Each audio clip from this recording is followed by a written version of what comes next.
Let's start this evening with the UK's historic vote to leave the European Union. British Prime Minister David Cameron announced his resignation hours after millions of voters decided to split from the bloc after more than 40 years.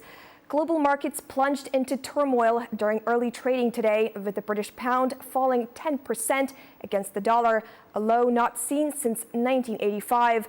The result has inspired other Eurosceptic forces in France and the Netherlands to call for their own referendum. Meanwhile, President Petro Poroshenko says he expects the sanctions against Russia will be extended despite the result of the referendum. But how exactly will Ukraine be affected? We'll find out with our guest soon.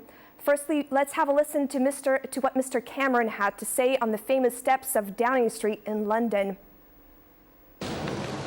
I will do everything I can as Prime Minister to steady the ship over the coming weeks and months. But I do not think it would be right for me to try to be the captain that steers our country to its next destination.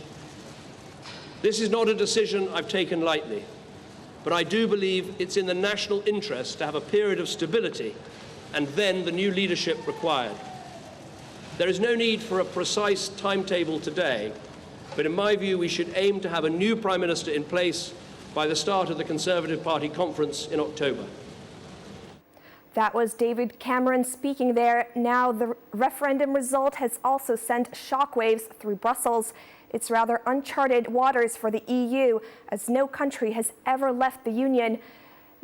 Politicians and analysts have warned of difficult times ahead. European Council President Donald Tusk had this to say a little earlier on.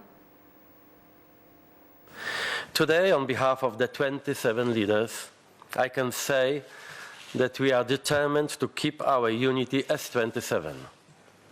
For all of us, the Union is the framework for our common future. Finally, it's true that the past years have been the most difficult ones in the history of our Union, but I always remember what my father used to tell me: what doesn't kill you makes you stronger.